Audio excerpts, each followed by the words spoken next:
Bonjour à tous les amis, j'espère que vous allez tous très bien. On se retrouve pour une nouvelle vidéo YouTube dans laquelle je vais vous parler et je vais vous détailler en amont mon plan pour 2025. Quel sera le scénario pour Bitcoin, pour les altcoins, quand est-ce que la alt season commencera, se terminera. Je vais essayer de vous détailler tout mon plan précis sur l'année 2025 en fonction des événements, en fonction de ce qui s'est passé. Bref, restez bien jusqu'au bout de la vidéo les amis, j'espère que vous appréciez ce contenu. Si c'est le cas, n'hésitez pas à liker la vidéo, vous abonner et commenter un maximum. Avant de me lancer dans le vif du sujet, les gars, je suis obligé de vous rappeler la masterclass qui s'est passée le lundi 9 décembre. Alors lundi 9 décembre, sur mon groupe Telegram, je poste deux graphiques, celui du Solana en disant que on va baisser en dessous des 210 $ pour ensuite revenir remonter, et un graphique sur Bitcoin, pareil, où on va venir recorriger sous les 94 000 $ pour remonter par la suite. Je vous avais mis un message, donc pourquoi je pensais que ce plan allait arriver, simplement avec, vous savez, les annonces de MicroStrategy qui rachètent du Bitcoin, ils le font en OTC avec des market makers, ce qui fait que les market makers sont entre guillemets obligés de manipuler plus ou moins les cours, c'est-à-dire qu'il y avait de grandes chances qu'on assiste à des liquidations. C'est ce que j'ai essayé de mettre là. Alors, les market makers sont ceux qui manipulent le marché, cherchent à faire liquider, à faire monter, vendre, acheter, bref, vous avez compris. Et du coup, le plan, c'était le suivant. Dans tous les cas, j'ai des points d'entrée sur ces niveaux-là en photo, donc pour du BTC, du Solana, je suis convaincu de pouvoir recharger à ces niveaux précis. Et aujourd'hui, où est-ce qu'on en est sur les plans? Solana, je vais vous montrer. Le plan, c'était de recharger en dessous de 210, on était à 230 lors du screen. On est venu sous les 210, on est venu à 205 pour recharger. Donc ça a été rechargé pile ici. Du coup, la target, elle est au-dessus sur le range au niveau des 260, l'ancien ATH pour Solana. Donc voilà, sur le plan du BTC, pareil, j'ai fait le screen, il était à 98 000. Je vous ai dit qu'on irait chercher en dessous de 94 000 pour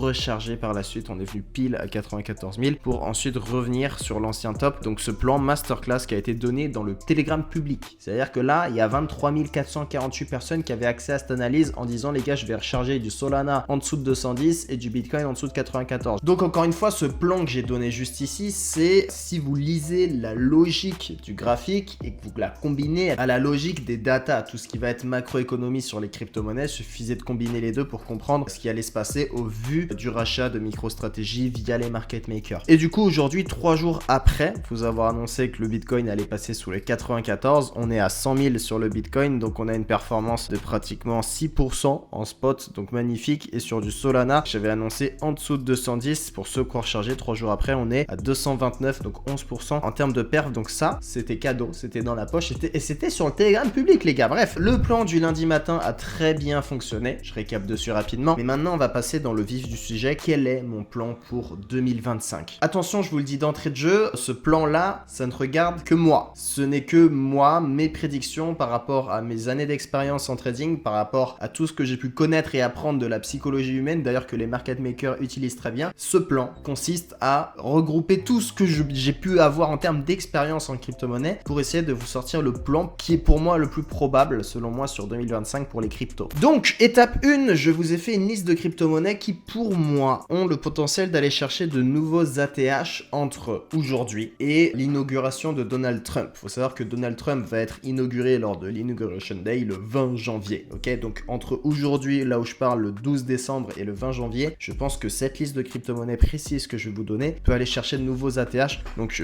ceux qui n'ont pas encore cherché les nouveaux ATH, notamment Bitcoin, Solana. Bitcoin, on est aujourd'hui à l'heure où je parle à 10 400. Je pense que on pourra aller chercher un nouvel ATH dans cette zone. Donc soit aller target les 115 000 $, qui est pour moi possible, ce qui représente les 2,27 pardon du retracement de l'extension de Fibonacci, soit aller chercher les deux. Donc entre les 106 000 $ et 115 000 $, je pense qu'on pourra aller chercher un nouvel ATH sur Bitcoin avant l'inauguration day, ok? Sur Solana, pareil, je pense qu'on va pouvoir aller target quelque chose d'intéressant. Peut-être plus à chercher sur Solana. Je vous le fais comme ça. Solana, je pense qu'on peut aller chercher l'extension des 1,27 de Fibonacci entre aujourd'hui et l'inauguration mi-janvier. Je pense que Solana, on peut aller chercher du 319-320 $ avant le 20 janvier. Ça devrait être jouable. Pour le SUI, alors le SUI, on a déjà pété un nouvel ATH, on est en price discovery, donc je vais simplement aller target les extensions de Fibonacci. SUI, vous voyez qu'on s'est fait stopper par les 1, on rebondit ici, c'était les 0,75, on va chercher les 2, 1,61, les 2,61. Donc je pense que la prochaine étape pour SUI, c'est d'aller chercher l'extension 3 de Fibonacci qui se trouve à 5,62 pour le SUI. Ça nous ferait 19% si on prend du SUI à l'heure actuelle. Alors pour le thon, c'est pareil, je pense que on est aujourd'hui à 6,37, on pourra aller chercher assez simplement simplement les 8,2 sur le ton. Hein, on a rebondi pas mal de fois sur les 0,5. On a fait la mèche de liquidation dessus et je pense qu'on va repartir davantage chercher les anciens tops. Donc ça nous ferait 29%, assez facilement prenable sur le ton. Hondo, pareil, on est en press discovery et on est vachement haut. Donc je pense qu'on va aller chercher le prochain niveau qui est l'extension 1,61 de Fibonacci. Donc le Hondo, je le vois à 2,09 avant le 20 janvier. Pareil, ça fait à peu près 10% à chercher. Pendle, pareil, on est très proche hein, de l'ancien ATH. Peut-être qu'on ira chercher, pousser un tout petit peu plus sur Pendle. Je pense qu'on peut aller chercher les 7,5 assez facilement. Donc 22% aller chercher sur Pendle. Jupiter, le plan il était là. Donc Jupiter, aller chercher l'ancien ATH. Pour moi, ça devrait être jouable. L'ancien ATH, il se trouve à 1,84 qu'on devrait aller chercher avant mi-janvier. Pareil, je pense que c'est jouable. 54% aller chercher sur Jupiter. Camino, pareil, l'ancien ATH qui se trouve à 0,334. Camino, je pense qu'on ira assez facilement, pareil, 63% avant janvier 2025, pardon. Waouh. Donc ça, c'est l'étape 1. Je pense qu'on va avoir un pump sur ces grosses cryptos. On va connaître de nouveaux ATH, notamment pour Bitcoin, etc. Et une fois arrivé à la semaine de l'inauguration de Donald Trump, donc la semaine du 20 janvier, je pense que sur cette semaine-là, on va pouvoir potentiellement connaître des corrections brutales qui peuvent aller jusqu'à 80 000 $. Donc une correction assez violente, mais qui se ferait progressivement. Vous voyez, on va sûrement baisser en dessous des 100. À ce moment-là, les gens vont commencer à racheter en pensant que c'est le bottom. Ces gens vont se faire massacrer parce qu'on va redescendre plus bas sous les 95. 95, les gens vont commencer à racheter en pensant que c'est le bottom. Et pareil, on va continuer de baisser pour potentiellement atteindre les 80 000. Entre les 80 et 85 000 $ sur Bitcoin, on a des gros murs d'achat. Donc je pense que ça rebondira sur ces prix-là. Et du coup, l'étape 3, à ce moment-là, donc on serait potentiellement sur fin janvier, mi-février. À ce moment-là, je pense qu'il y aura une espèce de capitulation de la part des gens. Les gens vont se dire, ok, ça y est, vu comment on descend, on est parti pour aller chercher les 70 000 $. Les gens pensent que c'est la fin, etc. Et peut-être qu'à ce moment-là, justement, ce sera le meilleur moment d'acheter. Encore une fois, on achète la peur des gens, on achète la capitulation. Donc je pense qu'à ce moment-là, si on redescend sur ces niveaux-là, 80 000 $, et que vous voyez les gens qui commencent à capituler, c'est le meilleur moment d'acheter pour ensuite rechercher un nouvel ATH, peut-être qui se fera aux alentours des 130 000 sur le Bitcoin. Il faut aller chercher les targets, les extensions de Fibo. Si je vais chercher du 2,61 ou du 3,61, ça me paraît énorme, mais du 2,61, voilà, il est aux alentours de 127 000 $.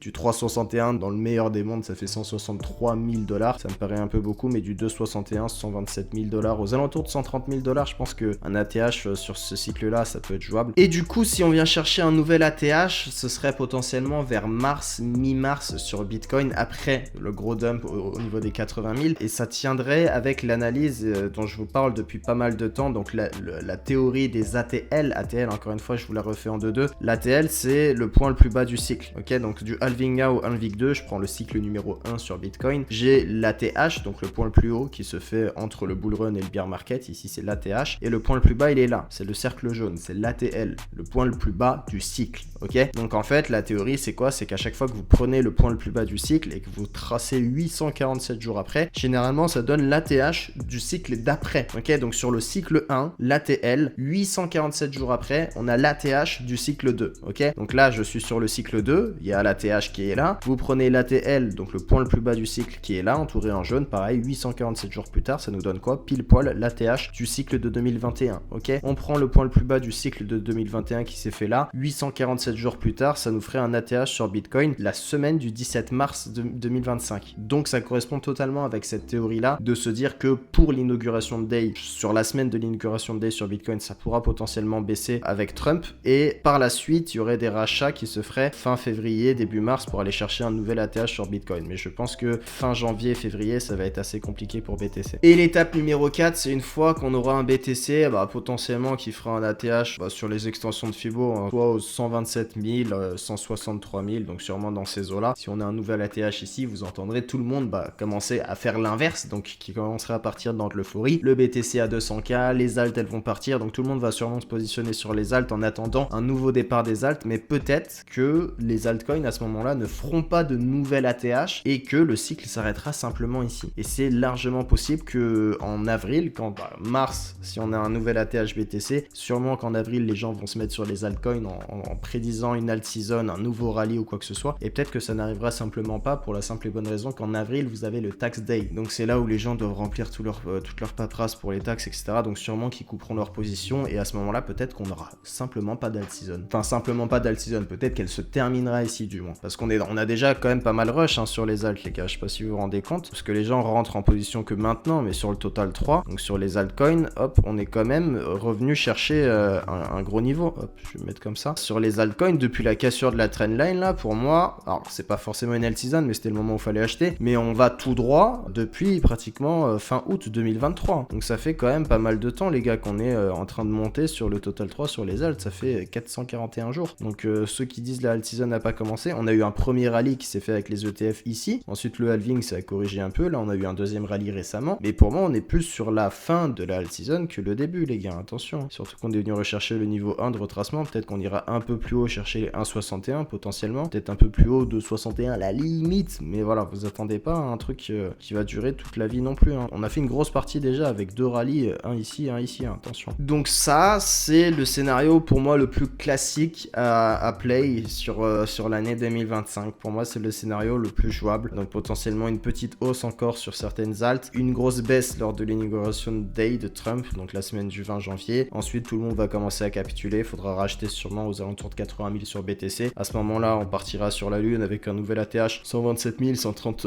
000 dollars. Et à ce moment-là, l'euphorie commencera. Tout le monde se jettera sur les alts alors qu'elles vont peut-être pas réatteindre de nouveaux ATH. Alors les alts vont sûrement remonter, hein, mais pas péter les scores non plus comme on le pense. Ça peut être le scénario le plus jouable sur 2025 selon ma théorie, en prenant en compte que mi-avril vous avez le tax day aux US, donc les gens vont sûrement tout clôturer pour envoyer leur paperasse et tout, et en prenant en compte l'événement de mi-janvier, donc l'inauguration day de Donald Trump. La seule chose qui peut entre guillemets annuler cette théorie, qui ne regarde que moi, encore une fois les gars, ça ne regarde que moi, c'est que mes prédictions à moi, donc si vous n'êtes pas d'accord, c'est votre droit les gars et je comprendrai, et ça ne regarde que moi. Le seul truc qui selon moi pourrait annuler totalement cette théorie, c'est si on se retrouve avec un super cycle. Alors le super cycle c'est quoi? Vous savez, un cycle sur Bitcoin à l'heure actuelle c'est 4 ans, ok, 4 ans, même sur les marchés de façon générale, un cycle c'est 4 ans, ok. Le super cycle c'est quand vous avez une adoption totale des institutions aux États-Unis, quand tout le monde commence à adopter les crypto-monnaies, Bitcoin, etc. et que ça se transforme en super cycle. Ça voudrait dire qu'on ne connaîtra plus jamais de bear market, que ça continuera de monter à l'infini, et quand vous entendez tout le monde parler du Bitcoin à 1 million, 2 millions ou que sais-je, c'est qu'on est dans un super cycle. Donc encore une fois, cette théorie de super cycle, c'est si vraiment toute la finance traditionnelle commence à l'adopter, qu'on a de la liquidité qui circule à flot sur des produits à risque, donc les crypto-monnaies, et que ça continuerait de monter à l'infini. C'est un scénario qui est largement envisageable aussi, les gars, et d'ailleurs je vous ferai toute une vidéo, je pense, sur ce scénario qui sera sur mon Telegram, ok. Donc tous ceux qui ne veulent pas louper ça, demain je pense que je vous ferai le scénario sur Telegram, je vous mettrai une vidéo. Le Telegram est directement dans la description de cette vidéo, donc tous ceux qui veulent aller rejoindre le Telegram, d'ailleurs sur le Telegram les gars, c'est là où je partage des petites analyses comme j'ai pu faire sur Solana, BTC. J'ai pas forcément le temps de vous faire une vidéo dédiée pour ce genre de petites analyses, donc rejoignez le Telegram pour ceux qui veulent pas louper ce genre de call, c'est gratuit, c'est partagé publiquement, et encore une fois pour tous ceux qui s'inscrivent sur BitGet avec le lien qui est en description, vous pourrez directement rejoindre le groupe privé dans lequel je partage tous mes trades. Je vous fais un petit bilan de mes trades depuis le début, 93% de réussite. Pour moi j'ai 100, j'ai perdu aucun trade techniquement les gars. Les 6 pertes c'est des BE où je prends des pertes sur les frais, donc voilà, drawdown maîtrisé. Ma perte maximale c'est 700 $ quand au maximum je vais gagner 4007 sur un trade, donc voilà à peu près ce que j'arrive à générer. Donc là sur le mois ça fait 66 000 €, sur la semaine 3008. Encore une fois ça c'est avec mon capital et tout. Si vous voulez suivre ce que je partage, faites-le bien entendu à votre échelle, mais là ça vous donne une idée des trades que je partage. Donc là c'est tous les trades que j'ai, encore une fois quasi tous gagnants. Là vous voyez c'est pas des pertes pour moi, c'est juste un BE où je prends des frais de 57 $, mais voilà vous avez tout